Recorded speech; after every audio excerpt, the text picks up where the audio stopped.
Hello and welcome. This is Tips for the Transition, the Career Roadmap, and I'm Maria Tomás-Keegan.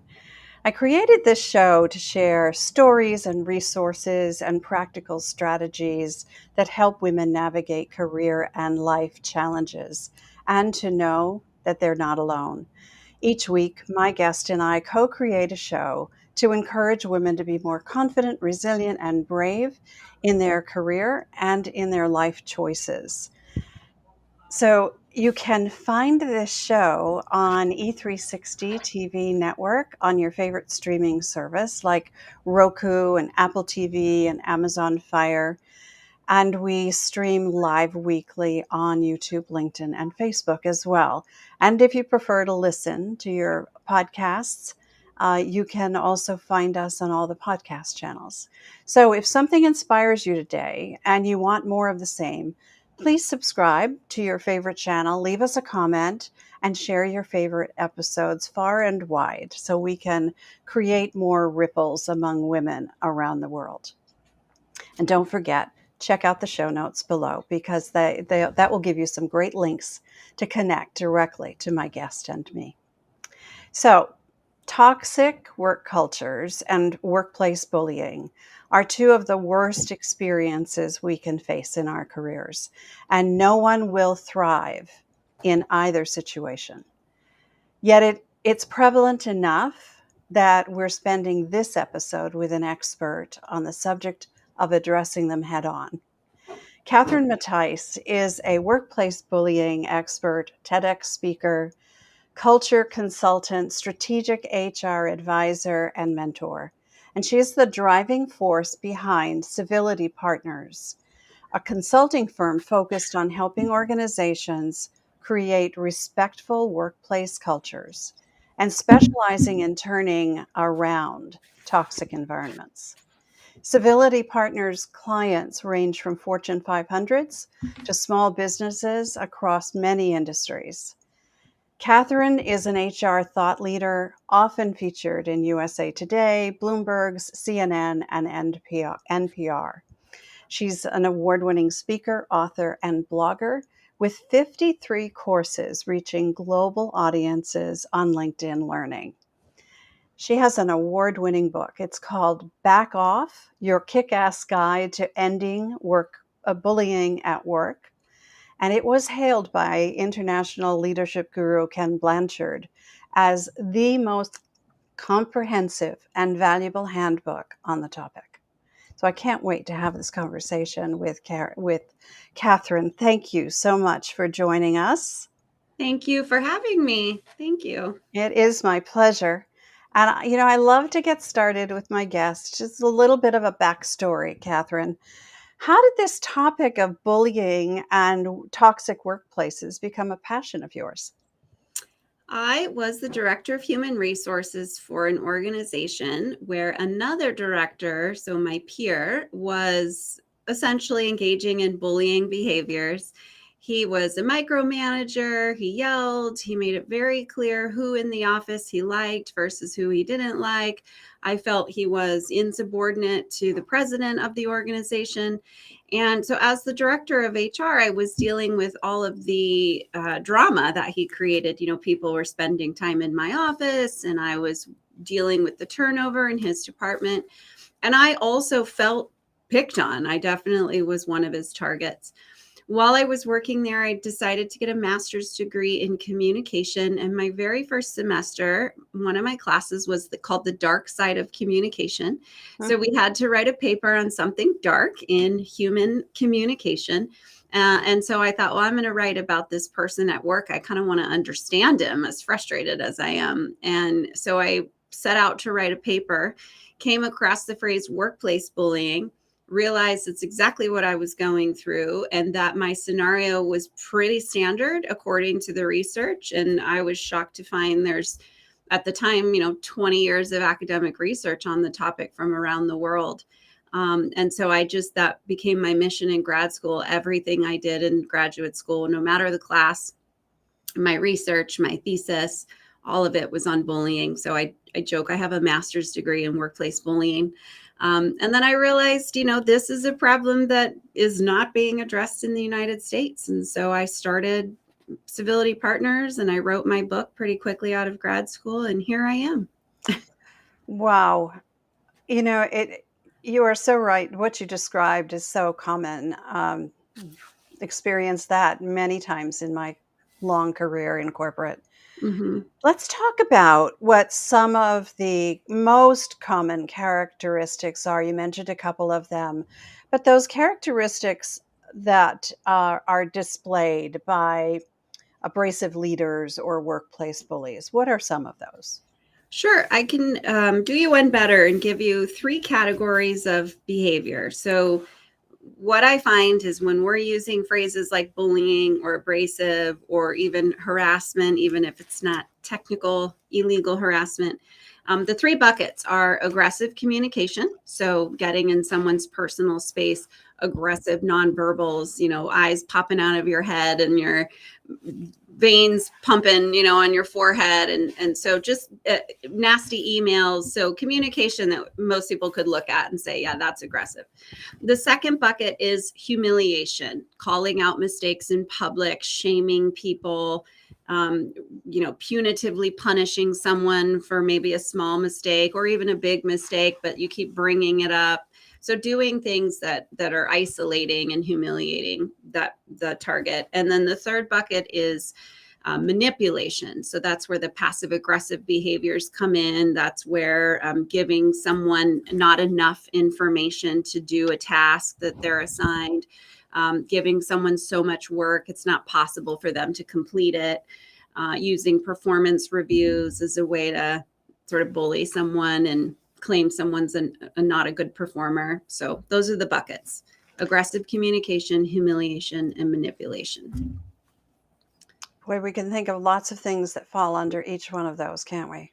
Yep. So I would say any bullying behavior you may have experienced or witnessed will fall in one of those 3 categories. And maybe sometimes in multiple categories. Yes, 100%. Yeah. Yeah. So let's talk about the why. Mm-hmm. What is it that causes people to engage in these bullying behaviors? That's a great question. So, contrary to popular belief, they are not psychopaths generally. I think I've met a few, but they are good people at heart. I know that can be hard to hear if you're at the receiving end because it certainly doesn't feel that way. What's happened is these individuals have gotten very focused on competence. And I've noticed a pattern because I coach these individuals exclusively, that they've all been fighting for something their whole lives. So there's a reason they're really focused on competence. It could be kind of lack of love from their parents. It could be, they were the only female in medical school at the time when it was all males. It could be, there's just always this story of this individual I'm coaching fighting to prove something.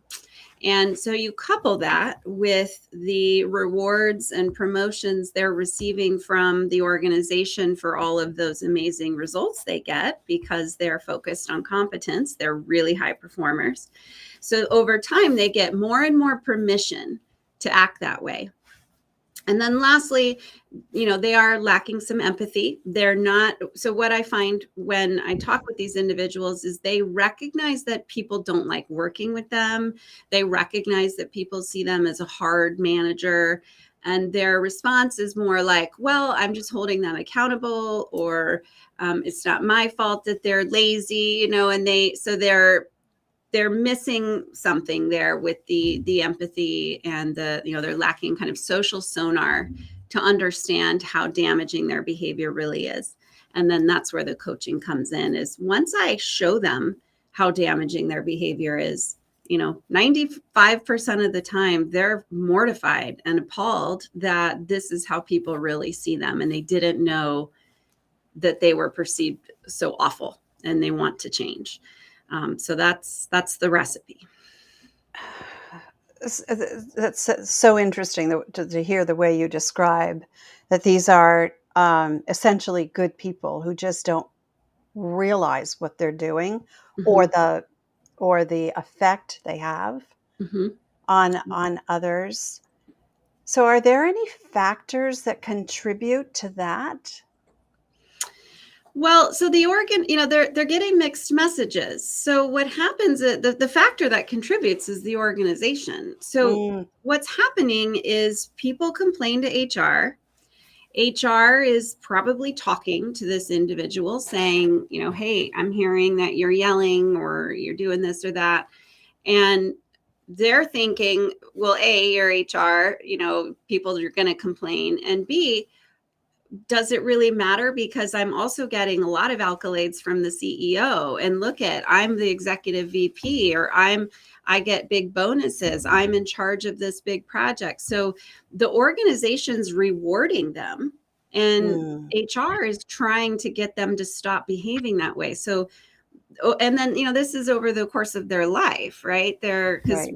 no organizations really are holding people accountable for behavior that doesn't include bullying. So, um, Unless they're not also performing, right? right, exactly. Yeah, if I'm bullying and not performing, it's real easy to say, get out. But Yeah. yeah, HR, I find, has been, when I have these kind of sales calls with HR who's looking for a coach, that's the narrative. They've been trying to get the CEO to address it for a long time. And the CEO has been saying, just leave it be. We need them. Don't. And so their CEO is living in real fear that if this individual is held accountable, they're going to say, fine, I'll go bully somewhere else. I'm going to take all my, great results and achievements and go somewhere else where I can bully, which is kind of silly because that never happens. So it's as though the organization is condoning this behavior 100%. and they are hearing from HR that it is unacceptable. Mm-hmm. So that's the mixed messaging that you're talking about. Yeah. And then HR, can only get so far. I was that HR person where I was trying to get the president to address the behavior and I couldn't talk him into it. I mean, I tried all sorts of things. I even pulled out an Excel sheet and tried to calculate, how much money I thought this person had cost the organization. And the president kind of was like, oh, it's not that high of a number. It's like he just saw, and he was, it was all just my thoughts. I think I've spent this much time on turnover, and here's my hourly rate when you break my salary down. And even that didn't seem to faze him. So HR is trying to fix a problem that they don't have permission to fix. So what do we do about that? Well, unfortunately, often what happens is the CEO gets a smack in the face, as I say, some sort of catalyst happens where they finally say, okay, I hear you, HR, find a resource. Let's try to help this person. And that's where I come in. I do think, in general, there's a lot more conversations in the workplace around employee and the employee experience and culture. There was obviously a ton of research that came out during COVID about the mass exodus, that it was related to toxic environments, the way people were feeling at work, where people weren't going, oh, I'm just going to go home and start a yoga studio and quit being a lawyer. It was more of, I don't want to work here anymore. And now that Mhm. everybody's remote, I'm going to go find somebody somewhere else where I'm treated better. So I think hopefully over time, as the working world gets nicer and nicer, we're more empathetic to our employees, that maybe over time it would phase out or become minimal. Or maybe be recognized as the unacceptable behavior because it is not the norm. Exactly. Yeah. And Yeah, that's what we do with clients. We get really focused on their core values. And hey, if you're holding people accountable to the core values, then this behavior is very clearly unacceptable. So we got to get rid of that right. gray area. Yeah. So can you tell me a little bit about how you work with companies? First of all, what does it take for them to bring you in? Yeah. So usually, because we turn around toxic work environments. That's what we do, and that's how we market ourselves. We have clients who aren't toxic, and just they're good and they want to be better. So those are, we have fewer of those types of clients. So generally, what happens is, either there's a new CEO who's recognizing I need to understand what's going on. Let's get a survey going, which is often where we start when we're working with clients. Or it could be that, maybe they're required to do a survey through their professional association that the company is. Or it could be that turnover is just still not going down, lots of people leaving. So there's something happening in an organization that causes them to say, we need to understand what's going on so that we can fix it. And that's when they reach out to us. So we do a workforce survey. We call it a climate assessment, where we're measuring lots of things like employee engagement, trust in the leadership team, relationships within teams, inclusivity and psychological safety. So we're looking at a variety of constructs. And then we're able to take all of that data and help the organization understand exactly what to do to address that data. So, hey, 20% of people, answered this question positively. We want it to be 80 to 100% of people answering it positively. What do we do? And so we really take the idea of culture and make it very tangible and actionable through that process. And then a lot of our change involves things like, company-wide training programs to teach people things like civility, what to do if you witness even something really subtle that feels inappropriate. We do a lot of manager trainings on how does a middle manager coach somebody who's a gossip on their team, for example. So really giving a lot of tools to the organization around behavior. And then we often do a lot of performance management system upgrades, where we're helping the organization really hold people accountable to that, the core values. So we do a huge array of different things to help the organization figure out what's wrong and how to fix it. And then we kind of lead them through that process. And then, of course, we also specialize in coaching leaders accused of bullying. Yeah. So, it occurs to me that I'm just thinking back to some of the situations that I faced over the years. I almost always worked in male-dominated industries, and was a bit of a square peg in a round hole, being a collaborator, not a competitor. But I wonder, is there anything that we as individuals can do about, I'm sure reporting it is one thing we can do, but is there anything we can do when we are faced with aggressive leaders or people who are bullying us? Yeah. So the book Back Off is full of tons of tips. So definitely, if you are looking for those, check that out. But I can say the earlier you address it, the better. So the moment somebody steps on you at work, address it. Because what happens is, if you don't, they subconsciously recognize that I have some power over you. I can dominate you. And again, these aren't, people who engage in bad behavior at work. They're not waking up every morning excited to make everybody's lives miserable. They've developed a really bad habit over time because the organization's allowed them to. So if you can nip it in the bud right away, there's tons of research, and I've experienced it myself, that there's all of a sudden a respect that I cannot dominate you, so I won't push on you, right? So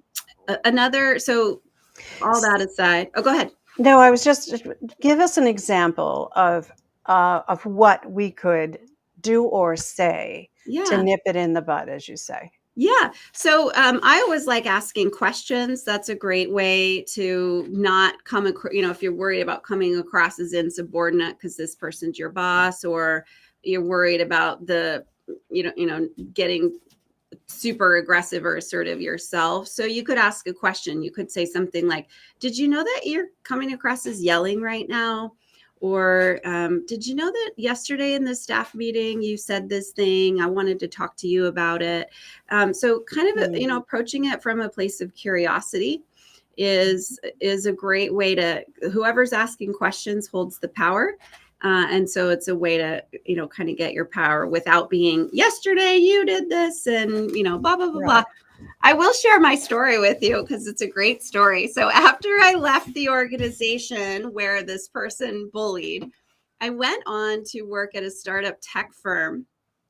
They had just gotten a $10 million investment, and they had 5 people and they were going to be growing. And so they hired me to build their HR and help them hire and do all the HR stuff.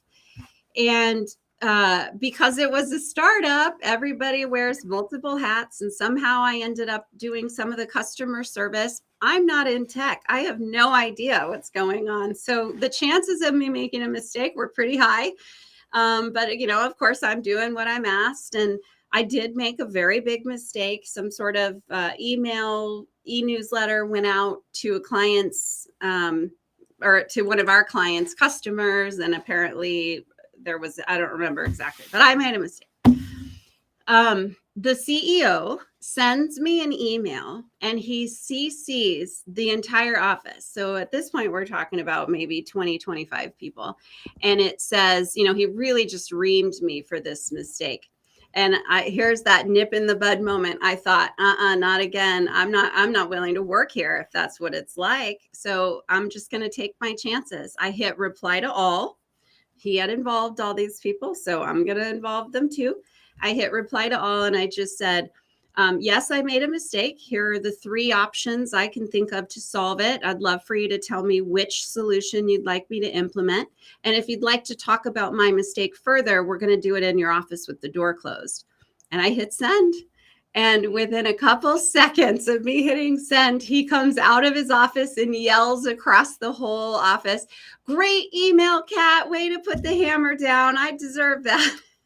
So he, it was that respect. He saw he was not going to be able to talk to me like that, especially in front of other people. And he never spoke to me like that again. That is a great story. That is a great story.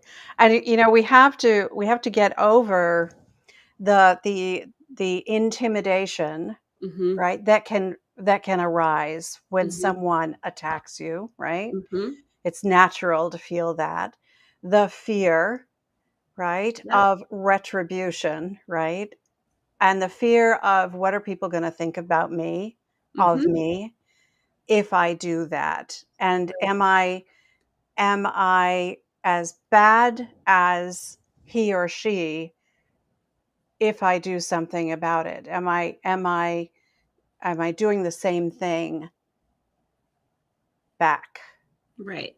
Lots of And that stuff going on in yeah, our head, right? absolutely. And I think, in that situation, I was willing to be fired. I thought to myself, if he yells out of this door, "You're fired. Don't speak to me that way."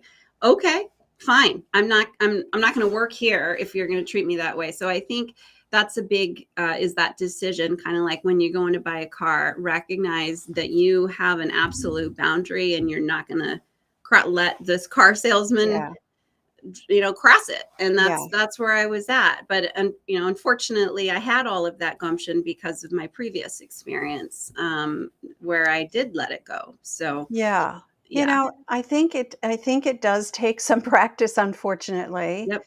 that our boundaries are soft and it happens and we let it, Mm-hmm. and we realize that what we've done is granted permission Mm-hmm. for people to treat us that way.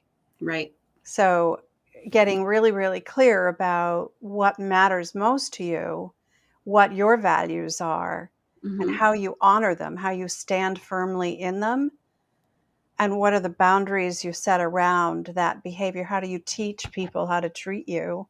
Right. by the way you respond to their behavior. Right. I like that phrase. How do you teach people how to interact? I'll share something else. So I have another book. It's such a long title. Let me look on my wall. Stand Up, Speak Out Against Workplace Bullying. And that book is a collection of stories that I put together with the National Workplace Bullying Coalition. So if you buy a copy, they get all the proceeds. And we were curious about what makes someone successful in overcoming bullying because the research is very dire. Now, at this point, there's 40 years of academic research, 99% of which says if you get bullied, you're doomed, essentially. HR is not going to help you. If you try to sue, good luck, because it's not illegal. It's not a pretty picture. And I'm into positive psychology. I'm a very optimistic person, and I would say I'm successful. I'm not hindered by that experience. In fact, it catapulted me to having a great life. So we were curious, what other kind of, what are there other people like me, essentially, and what's their story? What we found in the 28 stories that we collected, a lot, only 28 of them made it into the book, was that the defining factor in considering yourself successful was the decision not to deal with it anymore, or to do something. And that decision's different depending on who you're talking to. So for me, I actually got fired from my job. My performance suffered so much. I didn't decide to be fired, but I decided what I'm going to do with that is, finish out my master's degree and write a book, and I'm going to get focused on this. And so, I made a decision. This is not going to take me out. Another woman's story, she's a professor at the Coast Guard Academy.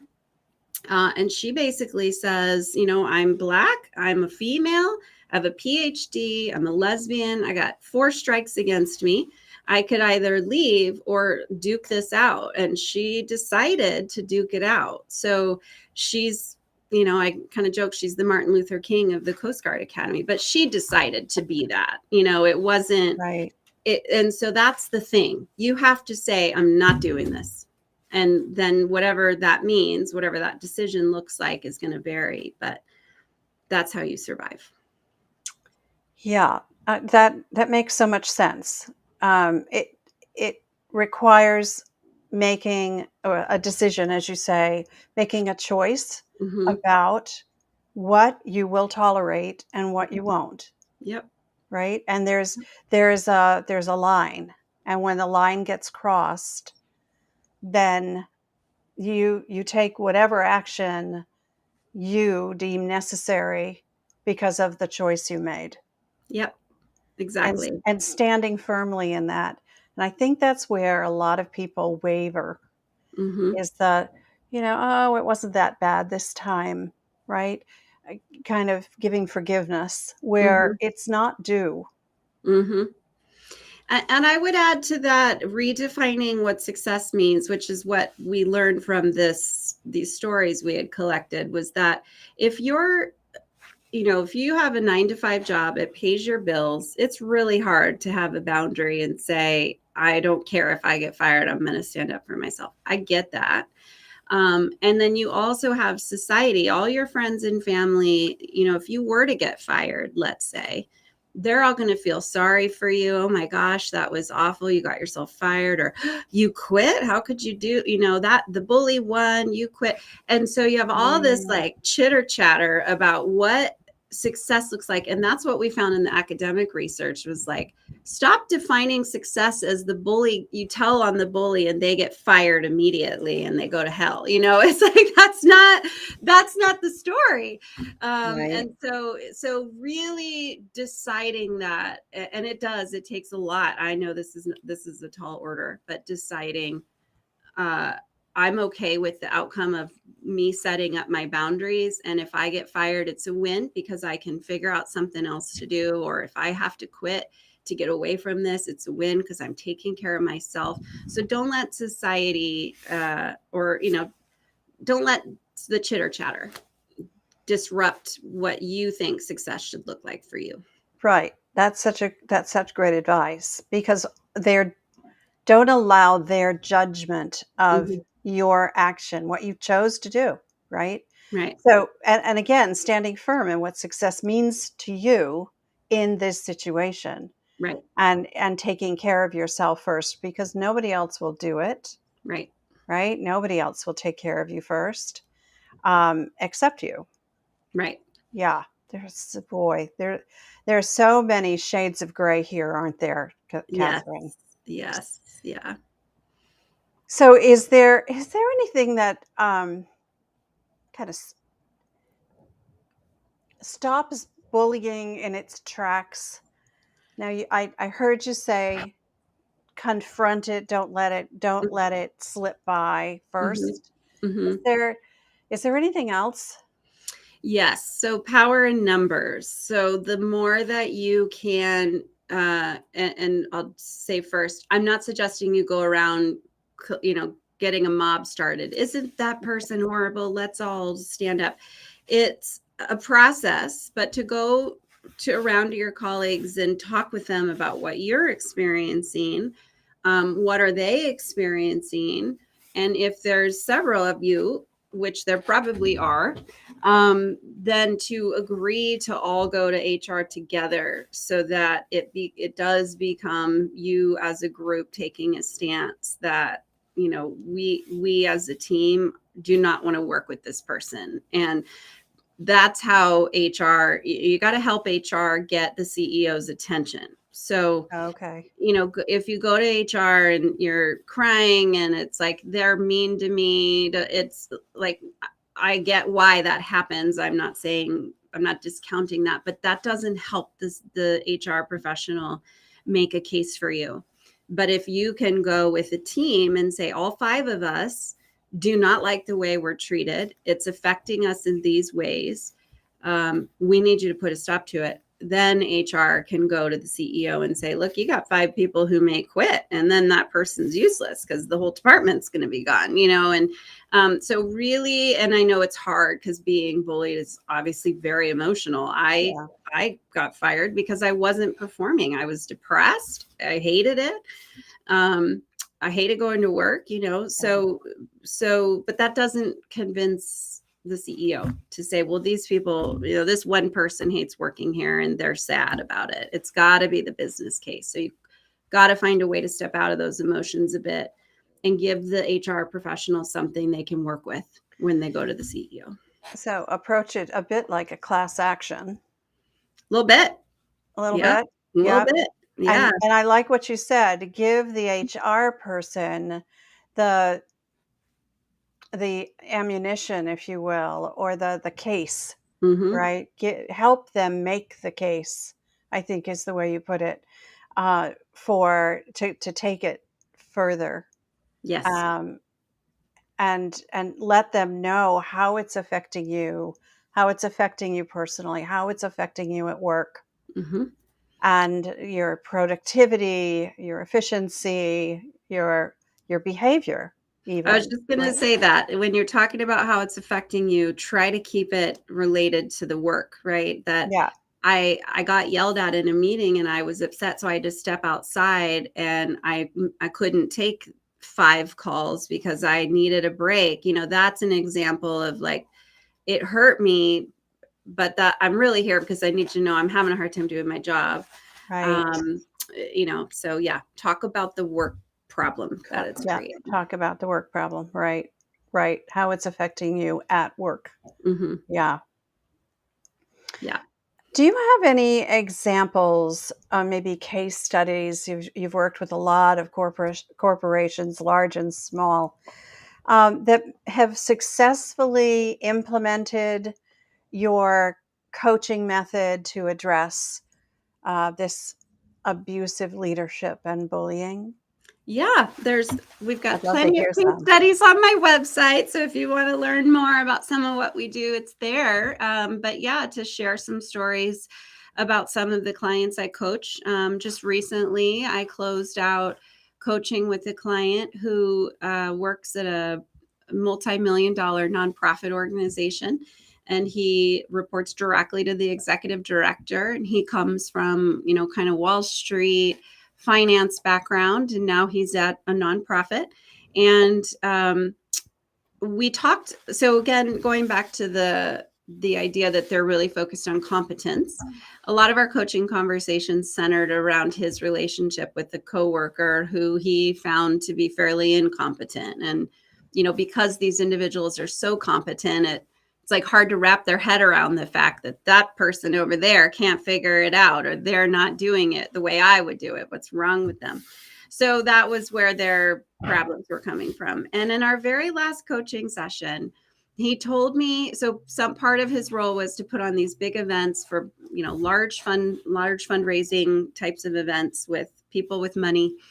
And he told me, and he was almost in tears about a heart to heart that he and this woman that he had an issue with had just a couple days before our closeout meeting. And she said to him, I know I don't always do things the way you want. I appreciate that you've been working hard to change our relationship. Thank you for all of the things you've taught me. And she gave him a hug, so the two of them had a very clear shift in their relationship because of the coaching. And he was, it was just a lot of talking to him about, you have to coach her. If you don't like the way she does something and you have some ideas, then that's how you approach it, not why'd you do it that way kind of a thing. And so that's a great one. I love that story, and just how excited he was that they were going to be able to proceed. That there was a shift, Yeah. right? And, there's a way to lead people by example, right? Yep. Instead of by belittling. Yep. Yeah. Just real quick, another one of my success stories. Yeah. I love sharing this one. A woman who I coached, after about a year, she emails me and she says, my team says I'm falling off the bandwagon. I need you to coach me a little bit more. We need to reconnect. And so I coached her a little more. And I thought that was a great success because her team had felt comfortable to tell her, they weren't so afraid of her anymore. They were able to point out, you're kind of going back to your old ways. Stop it. So Yeah, I love that. And here's what I love more. She listened, Yeah. right? She took that to heart, and it was like a wake-up call for her. Yep. She goes, "Oh yeah, you know what? They're right." Yep. And she reached back out to you because that worked for her. Yep. I love Yep. that. That's a great story. Yeah. Yeah, that is a great story. You got one more? I've got many. Another one, I mean, there's the ones on my website are both, I joke, my star students. They both really did a 180 there, where their feedback was 100% this. And then after coaching them, so just to back up, we start off by interviewing people. I interview up to 15 people. And I take all that feedback and I move it all into themes. And then I read that document to them. So it's a pretty difficult conversation for them and me. And that's where they really see the mirror of, oh my gosh, I knew people thought I was kind of mean, but holy moly, look at this damage I'm causing. And then after about 4 months of coaching, I re-interview everyone. And both of those individuals, Joe and Mercedes, their names are, they both just literally did a complete 180 and their feedback was entirely different. And Mercedes is actually a great case study in terms of just how we allow bullying to happen. She had been at the organization forever. She had tons of organizational knowledge and led a team. And one of her themes in the feedback is that she would go like this when she talks. She'd get that aggressive body language in conjunction with her facial expressions and her posture and everything. And when I spoke to HR, as the coaching was commencing, she's like, everyone just says Mercedes just passionate. She's just passionate. I'm sick of people saying that her passion is causing a lot of problems, Right. And so then people in the next round of feedback, were like, she's not doing that anymore. I'm not scared to approach her. She doesn't shame people in public anymore. So she was another really one of my faves. Yeah, one of your faves. That's interesting that they made excuses for her. Mm-hmm. Yep. And that's how the condoning perpetuates, right? They Yep. just kept making excuses for how passionate she was, so they allowed it to continue Yeah. without And good calling for her on it. HR that she had the CEO's ear and was like, that's not passionate, or it's Yeah. not the right kind of passion. She can be passionate by working too many hours or completing some big project, but not by going like this at people. Right, right. And that, and I'm sure she learned how to express Mm-hmm. her passion differently. Yep. Yeah, Yeah. And through that's your the coaching. whole thing. Coaching is all about in a nutshell, everybody knows you're competent. Look at your job title. Look at, where you're at. We all know you're competent. If your goal is to make your team competent or more competent, the way you're treating them is not working. And in fact, they're all saying essentially that you're not a competent leader. We read this feedback and it's saying they don't find you to be a competent leader. And so if your goal is to be competent in your job and a competent leader, you have to find new ways to talk to these people. And Yeah. so we joke, it's not the competence crusader. You're a coach. Use your powers for good. And so that's a lot of what ultimately the conversations boil down to. And Yeah. then obviously giving them tools. So, hey, Mercedes, if you feel like you want to do this because you're frustrated, what's the outcome of doing that? Okay, well, people aren't listening to you when you do that. So what are some other options for you to express that passion? And then through that process, she starts to realize, okay, people do listen when I say things this other way. And so then they start to figure out the new habits are better. Yeah. Yeah. They get more result from them. Yep, exactly. Yeah. This is so good. I appreciate that you have laid out so many examples for us, because I think very often when we're in those situations, we do so many of the things that we have already talked about. We make excuses for them, and Mm-hmm. we feel intimidated, so we don't say anything. We back off. Mm-hmm. We So many of those things, I love this conversation because it opens it it creates an environment for more conversation like this to happen. Yeah. So I'm going to be sharing this episode very widely, because there are a lot of people who need to hear it. So I really appreciate, Catherine, that you do the work that you do, because it's so needed. That you teach people to coach others instead of bullying them. Yeah. Thank you. And I really appreciate that you've given us so many great examples of what it might look like that we might not be recognizing, and Mm-hmm. what we can do about it. So, as we do at the end of every one of my episodes, we call it Tips for the Transition for a reason. Can you just wrap this up in a bow for us? Give us some key takeaways or some tips and strategies that we can take with us today. Yeah. My biggest tip is to make that decision. And I recognize it's hard to make a decision sometimes, but to really decide, I'm not going to do this anymore. I'm going to take my power back. That is the most important thing you can do, because once you've made that decision, everything else becomes a little easier.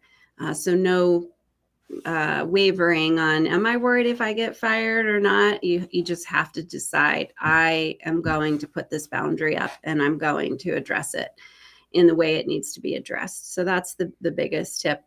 And then secondly, keeping in mind that standing up for yourself doesn't have to be some big production where you're, shaming this person or being aggressive with them. Standing up for yourself could be something as simple as walking away, or when they send you a nasty email, responding and saying, I'm not going to respond to an email written like this. And that's all you have to say. It doesn't have to be a big, scary production. So hopefully recognizing it can be easy, I know I say that lightly, Mm. is helpful. And then lastly, I would say, please stand up for each other. If everybody on your team is willing to push back a bit, then that's going to make a big difference. Even consider in a staff meeting, for example, if some sort of bullying behavior is happening, if you were to get up out of your chair and go and sit next to the person at the receiving end of that behavior, that sends a message right there. So again, subtle standing up for yourself and others is going to go a long way. I love that. That's so powerful. Just show support for the people who are on the receiving end, as you say. Yeah. That's great. I love that. And you said something earlier that I like too. Whoever is asking the question holds the power. And I had to think about that for a little bit. But I believe you're right. If we are approaching a bully or an aggressive leader by asking if they realize what they're doing, then it causes a shift in the power. Yep, it sure does. And it gives you a little ammunition. If you say, do you recognize you're yelling, or do you recognize the tone of your email was too aggressive, or whatever, they have two answers. They could either say yes, and I don't care, in which case that gives you ammunition when you go to HR, or they're going to stop and think and say, oh, sorry, so it's a win-win. Didn't mean that. Yeah. All right. Well, Catherine, we could go on for a long time on this subject. You have lots of great stories to share. But we're going to wrap up here. And I would love for people to hear that website you've talked about a couple of times. What is the best place they can find all this information? Yep, civilitypartners.com. We do a whole lot of putting content out there that's useful. If you sign up for our e-newsletter, it's not going to be a series of sales things. I just want to get information out, and that's always been my kind of marketing strategy. So lots of tangible tips and downloads. We also have something called the 16 scripts, which is essentially 16 options, questions being one. There's 15 other options in terms of things you might say in the moment that are simple, one-liner. So yeah, you can find me there. As you said, I've got LinkedIn learning courses all around these types of topics we've been talking about. So if you have access to LinkedIn Learning, check us out there. And yeah, that's fabulous. Thank you. It's just a treasure trove of resources for people who feel like they are in a toxic environment or have been bullied, maybe have an aggressive leader in their midst. So check out Catherine's website, civilitypartners.com. Thank you again, Catherine. I really appreciate your being here. It's been a pleasure talking with you. Thank you. Thanks for having me. It is my pleasure. And for those of you watching and listening, I appreciate that you're a part of our community. And if you enjoyed this episode, as I said earlier, please subscribe, comment, click a star, tell us how you feel. And as a career and life coach myself, I help women navigate challenging times more quickly and gracefully. So if something in this episode resonates and you'd like a fresh perspective about the situation you're in, reach out. And let's continue the conversation. We could do that in my private Facebook group, the Career Transition Roadmap, and the link for that is in the show notes below. So let's meet again here next Wednesday, like every Wednesday, because you know what? I believe it's our time to thrive. So let's thrive together. Until next time, I'm Maria Tomás-Keegan, helping you turn transition into triumph.